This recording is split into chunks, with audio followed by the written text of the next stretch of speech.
खून से नहीं, दिल से बनी माँ। बड़ी ही सुंदर कहानी। सोमवार की सुबह थी और घर में वही रोज की भागदौड़ वाला समय चल रहा था। स्कूल की बस का समय करीब था। सौम्या अपनी टाई ढूंढ रही थी। आर्यन जूते का फीता बांधने में अटका हुआ था। पिता ऑफिस की मीटिंग के लिए फाइलें समेट रहे थे और रसोई से बर्तनों की टकराने की आवाज आ रही थी। माँ ने टिफिन में परांठा और सब्जी रखना चाहा, लेकिन उनका हाथ कांप गया और चम्मच सिंक में गिर पड़ा।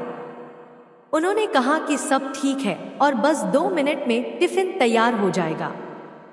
मगर सौम्या ने नोटिस किया कि आज उनकी आवाज सामान्य से धीमी है और माथे पर हल्का पसीना भी है।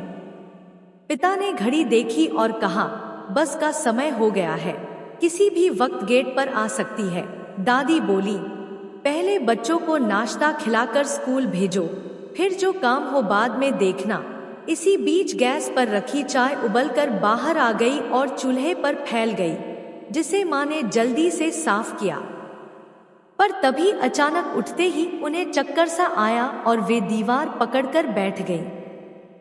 सौम्या पास गई और बोली, माँ, आज स्कूल की डायरी पर साइन भी कर देना। माँ ने सिर हिलाया और बोली, वापस आओगी तो कर दूंगी।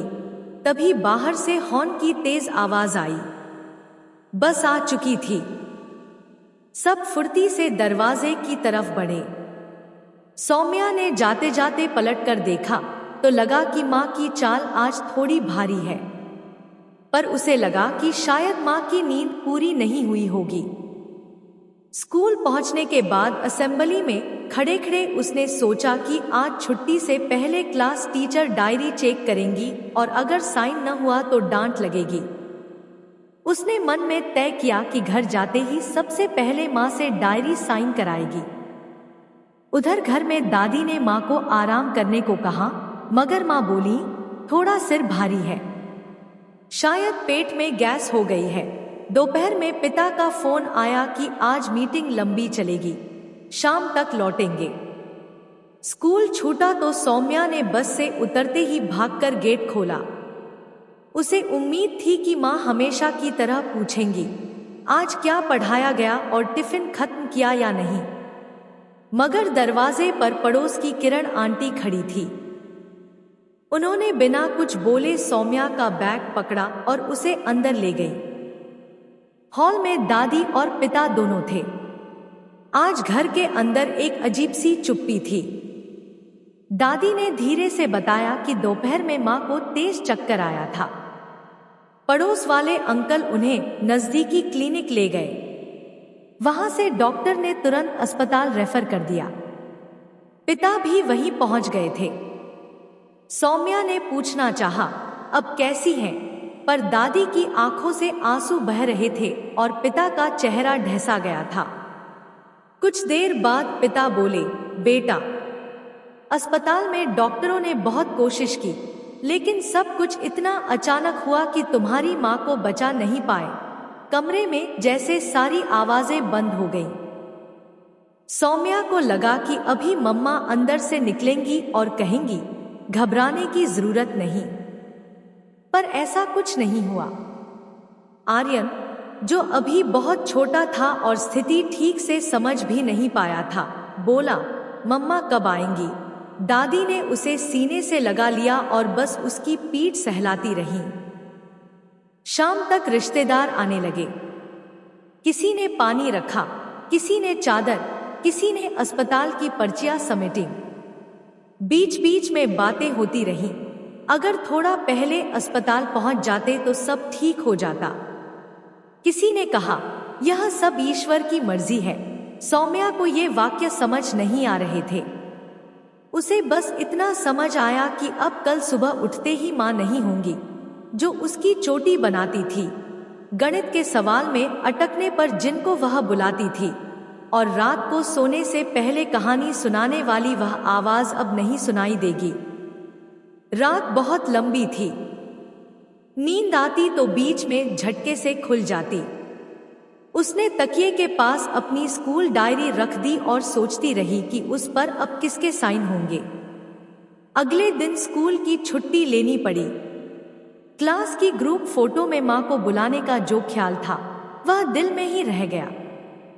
पिता ने घर के कामों की लिस्ट बनाई, दादी ने रसोई संभाली, पर सब कुछ किसी दूसरे ढंग से हो रहा था, जैसे घर का कैलेंडर अचानक बदल गया हो। 2 दिन बाद जब रिश्तेदार कम हो गए और घर फिर 4 लोगों का रह गया, तो असली मुश्किलें सामने आने लगी। सुबह का नाश्ता कौन बनाएगा? बच्चों का टिफिन कौन पैक करेगा? आर्यन को स्कूल तैयार करके कौन भेजेगा? सौम्या के बाल कौन गूंथेगा? और सबसे बड़ी बात, शाम को वह साधारण सी पूछताछ अब कौन करेगा? आज का दिन कैसा रहा? आज क्या पढ़ाया गया? टिफिन खत्म किया या नहीं? पिता ने मजबूरी में सब संभालना शुरू किया। दादी ने समझाया कि बच्ची बड़ी है, कुछ काम खुद कर लेगी। पर उम्र अपनी जगह काम करती है और बच्चे अपनी जगह बच्चे ही रहते हैं। पहले हफ्ते में ही 3 बार टिफिन अधूरा रह गया। एक दिन दूध उबालना भूल गए और दूसरे दिन सब्जी में नमक की जगह चीनी पड़ गई। स्कूल में जब दोस्त अपनी अपनी बातें करते तो सौम्या बीच में चुप हो जाती। उसे लगता कि उसकी जिंदगी की सबसे जरूरी चीज अब उसके पास नहीं है और अब उसे खुद समझदारी दिखानी होगी। मगर समझदारी दिखाने की उम्र अभी आई कहाँ थी।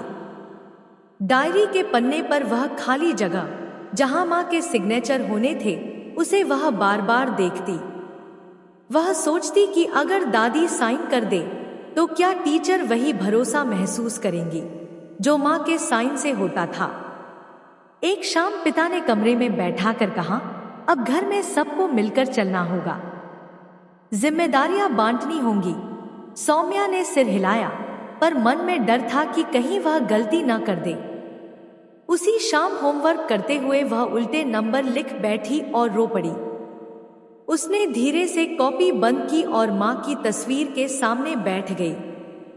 मन ही मन बोली कि उसे पता है मां की जगह कोई नहीं ले सकता, पर कोई तो ऐसा होना चाहिए जिसकी थपकी से नींद आ जाए, जिसके पूछने भर से मन हल्का हो जाए और जिसके सिर्फ नजदीक होने भर से भूख लगने लगे।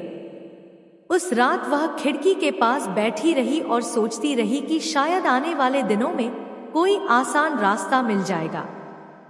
पर अगली सुबह फिर वही सवाल सामने था, सौम्या की ब्रेड टोस्ट कौन बनाएगा? आर्यन की प्रोजेक्ट शीट का चार्ट पेपर कौन खरीदेगा? और स्कूल की पेरेंट मीटिंग में किसका नाम लिखा जाएगा? घर के भीतर उठते इन छोटे छोटे सवालों के बीच एक नया नाम धीरे धीरे सुनाई पड़ने लगा।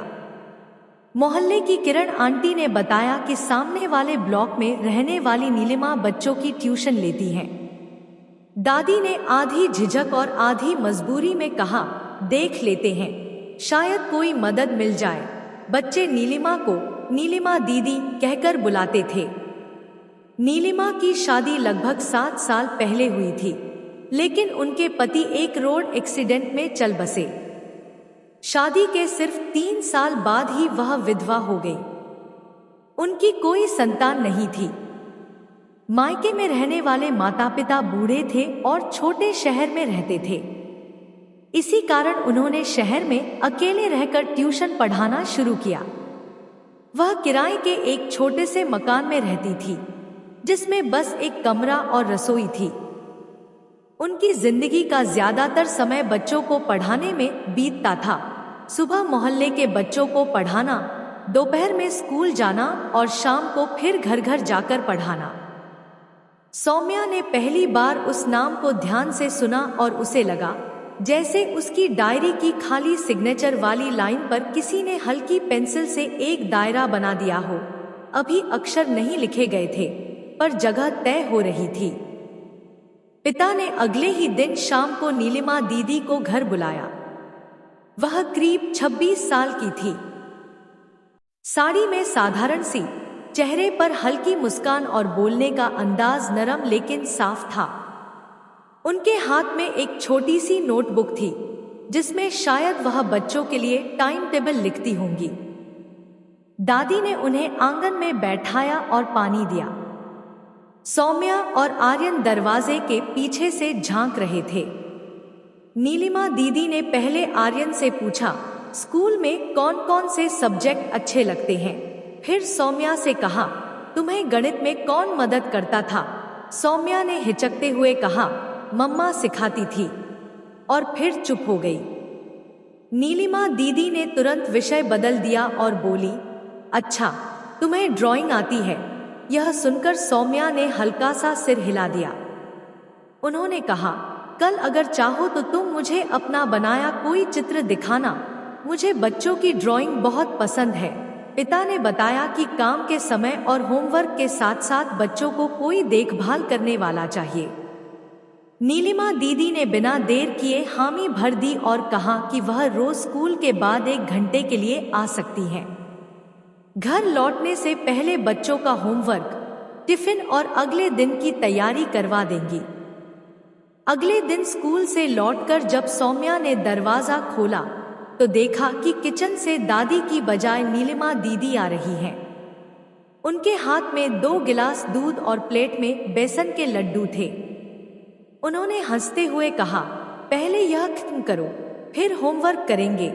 सौम्या ने दूध का पहला घूंट लेते हुए महसूस किया कि स्वाद में कुछ जाना पहचाना सा है। जैसे मम्मा डालती थी वैसा इलायची वाला स्वाद। होमवर्क के दौरान उन्होंने आर्यन के जूतों के फीते भी बांध दिए और उसकी नोटबुक पर स्माइली बना दी। धीरे धीरे यह रोज का सिलसिला बन गया।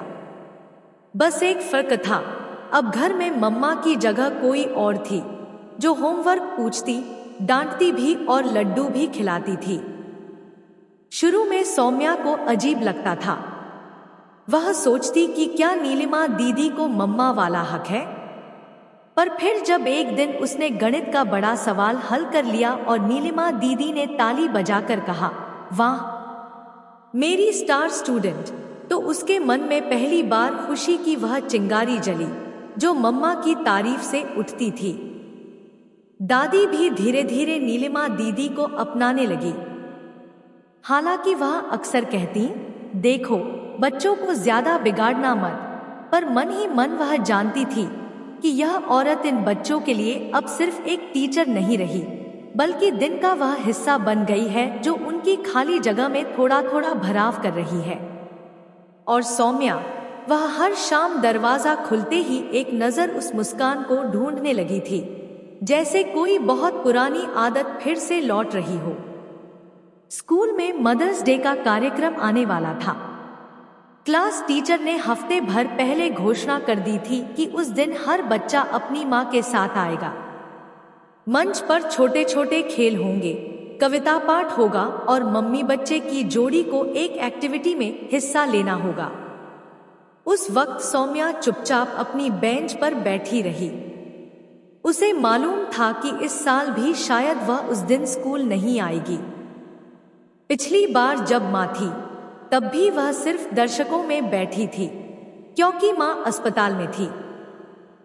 अगले दिन क्लास में रिहर्सल के दौरान जब बाकी बच्चे अपनी अपनी मम्मियों के बारे में बातें कर रहे थे, सौम्या की आंखें भर आईं। वह चुपचाप वॉशरूम गई और खुद से बोली, काश मम्मा होती। उस शाम जब नीलिमा दीदी आईं, तो उन्होंने सौम्या की सूजी हुई आंखें देखीं और धीरे से पूछा, क्या हुआ? सौम्या ने पहले टाल दिया, फिर धीरे धीरे पूरी बात बता दी। नीलिमा दीदी थोड़ी देर चुप रही, फिर बोली, तो क्या हुआ अगर तुम्हारी मम्मा नहीं है? तुम्हें क्या लगता है मैं तुम्हारे साथ नहीं जा सकती? सौम्या ने हैरानी से देखा, लेकिन आप तो। वाक्य अधूरा रह गया। नीलिमा दीदी मुस्कुराई और बोली, माँ की जगह कोई नहीं ले सकता, लेकिन किसी का साथ उस खाली जगह को थोड़ा हल्का कर सकता है। और अगले ही पल उन्होंने पक्का कर दिया कि वह उस दिन उसके साथ जाएंगी। मदर्स डे की सुबह सौम्या ने पहली बार फिर से अच्छे से बाल गूंथे, दुपट्टे में छोटी सी क्लिप लगाई और यूं तैयार हुई जैसे सच में मम्मा के साथ जाना हो। नीलिमा दीदी ने भी हल्की गुलाबी साड़ी पहनी और बालों में गजरा लगाया। स्कूल के गेट पर पहुंचते ही बच्चे अपनी अपनी मम्मियों का हाथ पकड़े हंसते खेलते अंदर जा रहे थे। सौम्या का हाथ नीलिमा दीदी के हाथ को कसकर थामे हुए था। मंच पर मदर चाइल्ड क्विज शुरू हुआ। पहला सवाल आया, आपके बच्चे की पसंदीदा मिठाई क्या है?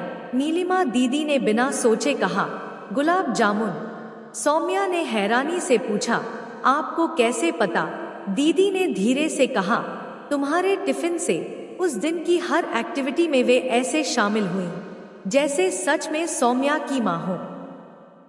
फोटो सेशन में जब टीचर ने कहा, मां बेटी कैमरे की तरफ देखिए, तो सौम्या ने पहली बार बिना झिझक मुस्कुरा दिया। वापसी में बस स्टॉप पर खड़े खड़े उसने धीरे से कहा, आज बहुत अच्छा लगा।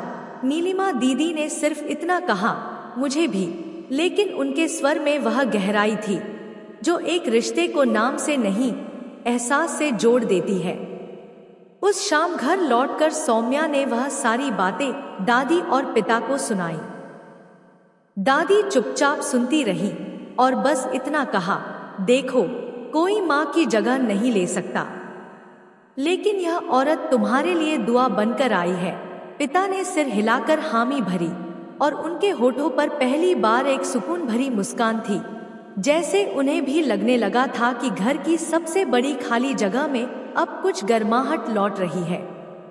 दिन बीतते गए और नीलिमा दीदी का घर आना अब एक आदत सा बन गया था, सिर्फ बच्चों के लिए ही नहीं बल्कि दादी और पिता के लिए भी।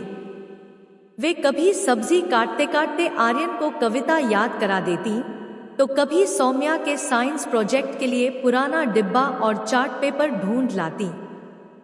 पिता ऑफिस से देर से आते तो बच्चों का होमवर्क, खाना और कपड़े तक तैयार मिलते।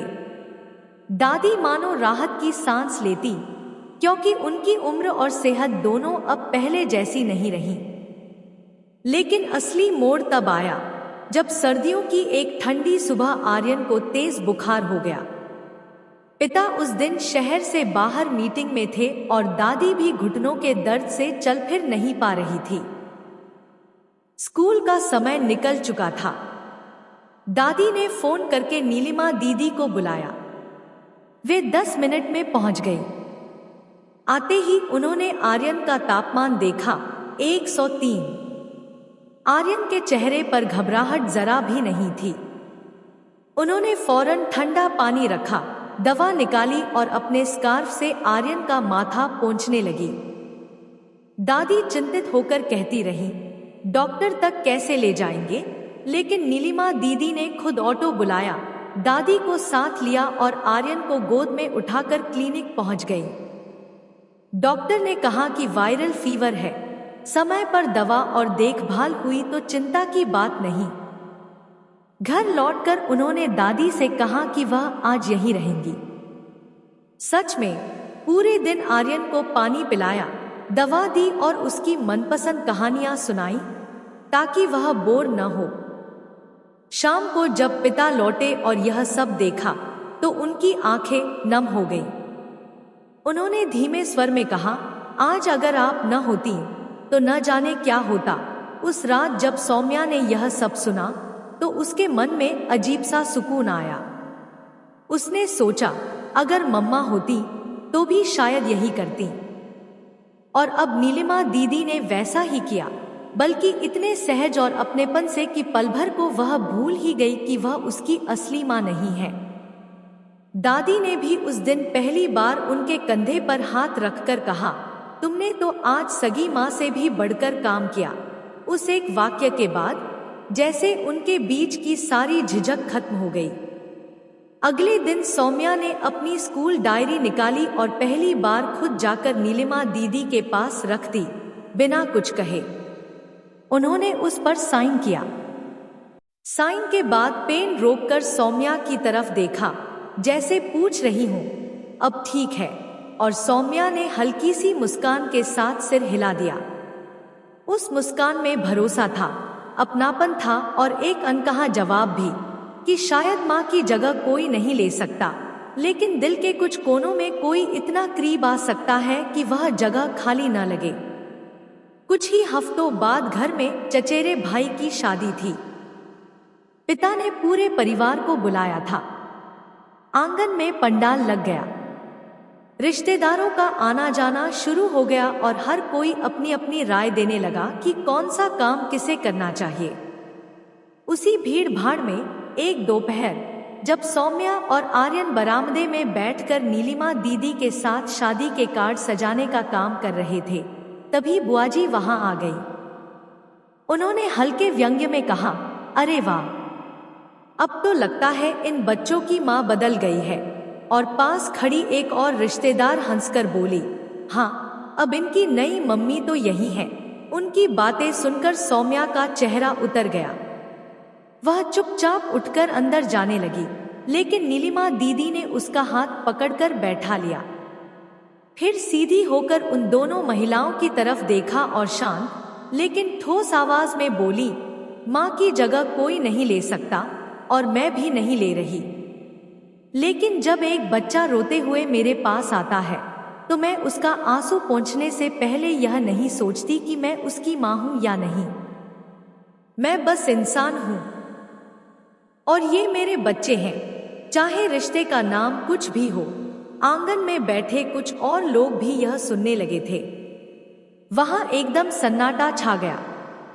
बुआजी के पास कोई जवाब नहीं था। उन्होंने नजरें चुराईं और चुपचाप चली गई। सौम्या ने दीदी की तरफ देखा।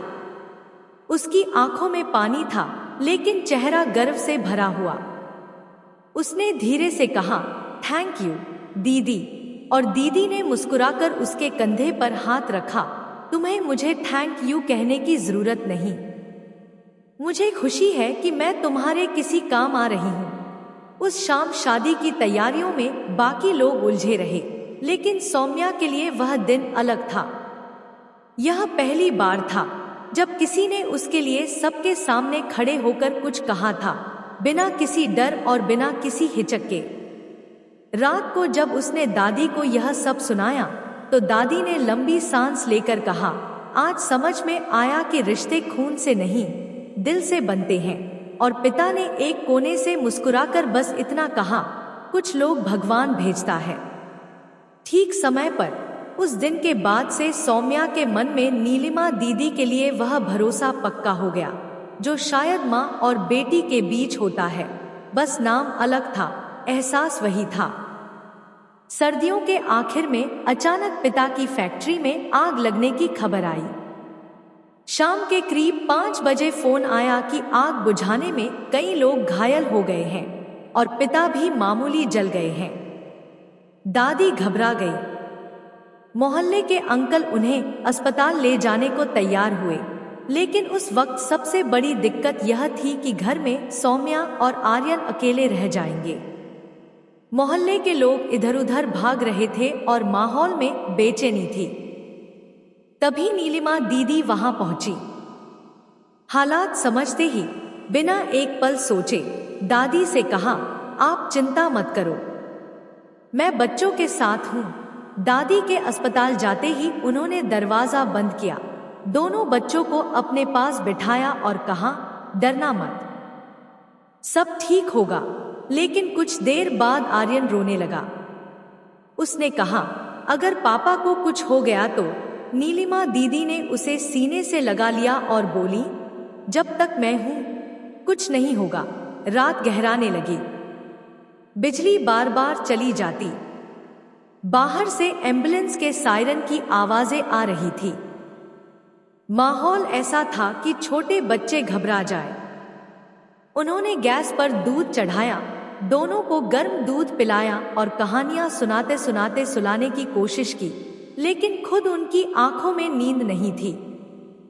वह बार बार दरवाजे तक जाती, फोन पर दादी की खबर लेती और हर बार बच्चों को भरोसा देती कि पापा ठीक हैं। करीब रात के 1:30 बजे जब पिता और दादी लौटे तो पिता के हाथ पर पट्टी बंधी थी। वह थके हुए थे लेकिन सुरक्षित। नीलिमा दीदी ने राहत की सांस ली। पर शायद किसी ने गौर नहीं किया कि पूरे इस वक्त उन्होंने खुद कुछ खाया पिया नहीं था। उनकी प्राथमिकता सिर्फ बच्चों को सुरक्षित और शांत रखना था। अगले दिन सुबह जब पिता ने कहा, आपने तो अपना सब काम छोड़ दिया, तो दीदी ने हंसते हुए जवाब दिया, इनसे बड़ा काम और क्या होगा। दादी ने भावुक होकर उनके हाथ पकड़ लिए और बोली, तुमने जो किया है वह कोई सगी माँ भी शायद न कर पाती। सौम्या उस वक्त पास खड़ी थी। उसने पहली बार बिना झिझक नीलिमा दीदी को गले लगाया और धीमे से कहा, आप मेरी मम्मा तो नहीं हैं, लेकिन मेरे लिए मम्मा जैसी हैं। उस एक वाक्य ने नीलिमा दीदी की आंखें नम कर दी। शायद उसी दिन से उनके और इस परिवार के बीच का रिश्ता ऐसा बन गया जिसे किसी कागज या खून के रिश्ते की मोहर की जरूरत नहीं थी। वह दिल से जोड़ चुका था और अब अमर हो गया था। समय के साथ नीलिमा दीदी और बच्चों का रिश्ता और गहरा होता चला गया। अब वह सिर्फ पढ़ाई कराने या टिफिन बनाने वाली नहीं थी, बल्कि घर के हर सुख दुख की सच्ची साथी बन गई थी। दादी का जन्मदिन हो, आर्यन का साइंस प्रोजेक्ट या सौम्या का डांस कंपटीशन, हर जगह नीलिमा दीदी मौजूद रहती। लेकिन एक दिन मोहल्ले में खबर फैली कि नीलिमा दीदी के मकान मालिक ने अचानक किराया बढ़ा दिया है और महीने के अंत तक घर खाली करने की चेतावनी दे दी है। यह सुनकर सौम्या का दिल टूट गया। जिसने वर्षों से उन्हें घर और माँ जैसा प्यार दिया, आज वही असुरक्षित हो गई थी। उस रात सौम्या ने अपनी गुल्लक खोली और अगले दिन नीलिमा दीदी से बोली, यह ज्यादा तो नहीं है, लेकिन इससे आप पहला किराया दे सकती हैं। नीलिमा दीदी की आंखें भर आईं। बोली, तुम्हारा यह प्यार किसी खजाने से कम नहीं। यह बात जानकर पिता ने भी मदद की और नीलिमा दीदी के लिए नया घर तय हो गया। शिफ्टिंग के दिन सौम्या ने उनकी अलमारी में एक नोट रख दिया, आपने हमें घर दिया, अब हमारी बारी है। नया घर पढ़कर नीलिमा दीदी रो पड़ी, लेकिन वह आंसू अपनों की तसल्ली के थे। कुछ समय बाद मोहल्ले में एक सम्मान समारोह हुआ। मंच से घोषणा हुई, आज हम उस महिला को सम्मानित कर रहे हैं जो खून का रिश्ता न होते हुए भी माँ का हर फर्ज निभा रही है। पूरा हॉल तालियों से गूंज उठा। सौम्या ने माइक लेकर कहा, यह हमारी मम्मा नहीं है, लेकिन इन्होंने हमें कभी यह महसूस नहीं होने दिया। आज वही नीलिमा दीदी पूरे मोहल्ले में नीलिमा माँ कहलाने लगी। समय बीता। सौम्या कॉलेज के आखिरी साल में पहुंची। तभी उसे बड़ी कंपनी से इंटरव्यू कॉल आया। उसी दिन नीलिमा दीदी को दिल की बीमारी के कारण अस्पताल में भर्ती होना पड़ा। सौम्या ने अस्पताल के कॉरिडोर में बैठकर ऑनलाइन इंटरव्यू दिया। कुछ दिनों बाद ऑफर लेटर आया। सौम्या ने सबसे पहले वह लेटर नीलिमा दीदी को थमाया और बोली, यह आपकी जीत है। उसी दिन पिता ने उन्हें घर के रजिस्ट्री पेपर दिए और कहा, अब यह घर आपका भी है। और तभी सबको एहसास हुआ, माँ की जगह कोई नहीं ले सकता, लेकिन सच्चे प्यार से कोई माँ बन जरूर सकता है। तो दोस्तों, यही है सौम्या और नीलिमा दीदी की कहानी। एक ऐसा रिश्ता जो खून से नहीं, दिल से बना था। अगर यह कहानी आपके दिल को छू गई हो तो इसे लाइक करें, शेयर करें और चैनल को सब्सक्राइब जरूर करें। कमेंट में जय श्री श्याम जरूर लिखें। धन्यवाद। जय श्री श्याम।